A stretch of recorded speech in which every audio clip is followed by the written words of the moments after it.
भगवान शिव द्वारा पार्वती को सुनाई गई यह कथा अत्यंत गूढ़ है और इसे सुनने पर यह स्पष्ट होता है कि माया का प्रभाव मनुष्य के मनोभावों, रिश्तों और जीवन पर किस प्रकार पड़ता है। विवाह के बाद परिवार में क्यों मतभेद होते हैं और भाइयों के बीच बंटवारे की नौबत क्यों आती है, यह कथा इसी रहस्य को खोलती है। यहाँ विस्तार से इस कथा का वर्णन किया गया है।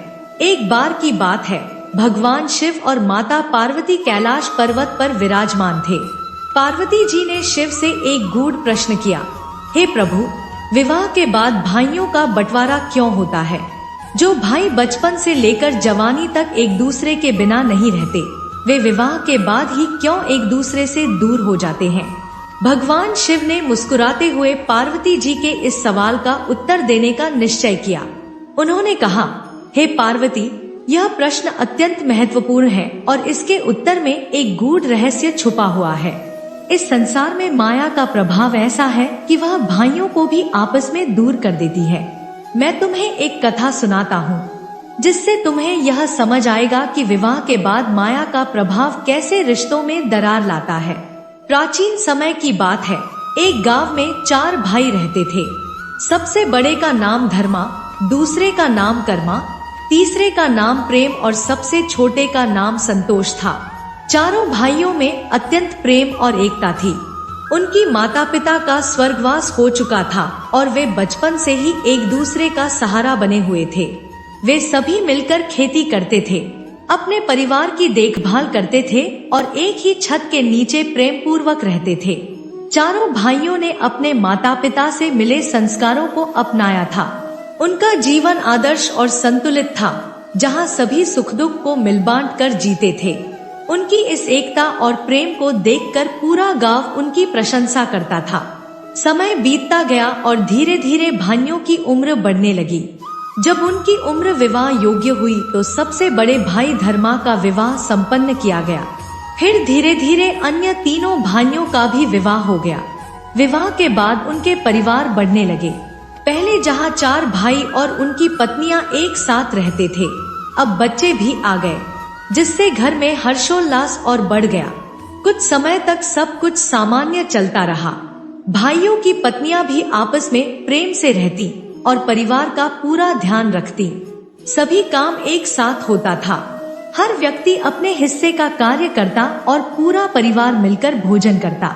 यह प्रेममय वातावरण देखकर गांव के लोग कहते थे, इन भाइयों का प्रेम और एकता अद्वितीय है।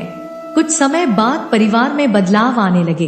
सबसे बड़े भाई की पत्नी ने सोचा कि उनके बच्चे बड़े हो रहे हैं और उन्हें अच्छे संस्कारों और शिक्षा की आवश्यकता है। इसी प्रकार दूसरे भाई की पत्नी ने महसूस किया कि उनकी खेती का कार्य बढ़ रहा है और अब उसके पति को ज्यादा मेहनत करनी चाहिए ताकि परिवार समृद्ध हो सके। हर भाई का अपना अपना दृष्टिकोण विकसित होने लगा। जहाँ पहले चारों भाई मिलकर काम करते थे और विचार विमर्श करते थे, अब हर भाई अपनी पत्नियों के सुझावों पर ध्यान देने लगा।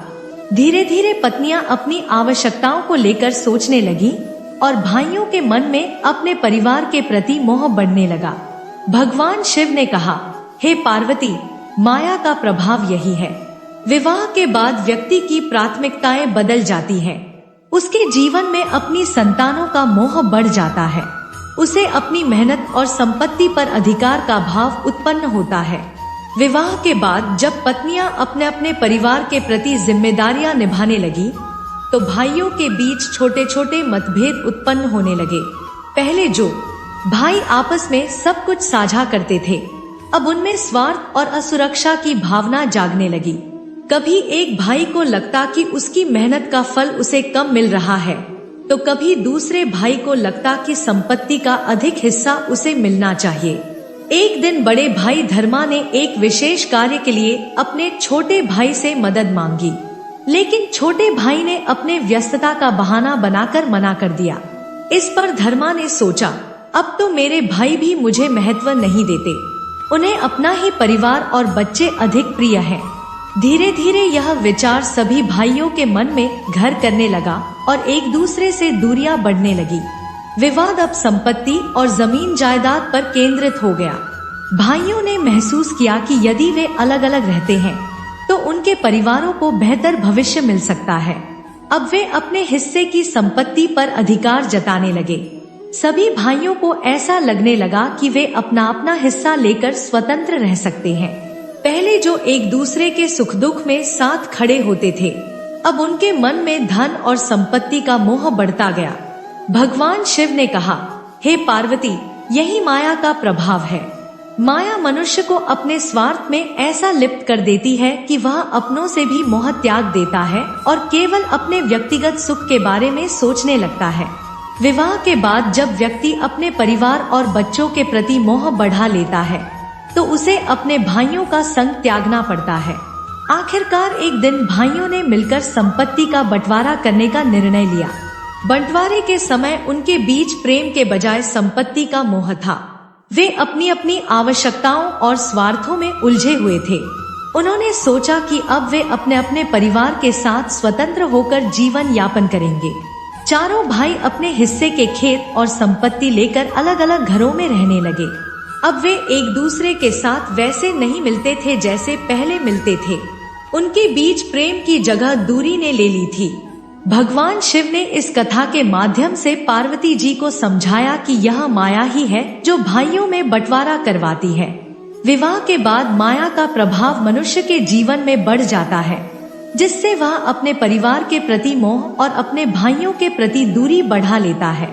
भगवान शिव ने कहा, पार्वती, जीवन का वास्तविक उद्देश्य भौतिक संपत्ति और स्वार्थ नहीं है, बल्कि परोपकार, भाईचारा और प्रेम है।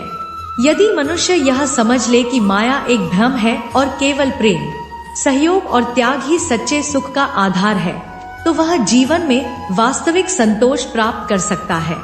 इस कथा को सुनकर माता पार्वती ने भगवान शिव से कहा, हे नाथ, आपने मुझे जीवन के एक गूढ़ सत्य का ज्ञान दिया। अब मैं समझ गई कि विवाह के बाद भाइयों के बंटवारे का कारण केवल माया है। माया ही ऐसी शक्ति है जो मनुष्य को अपनों से दूर कर देती है। यह मनुष्य का मोह और स्वार्थ ही है जो उसे अपनों के प्रति उदासीन बना देता है। भगवान शिव ने पार्वती से कहा, हे पार्वती, यही माया का जाल है।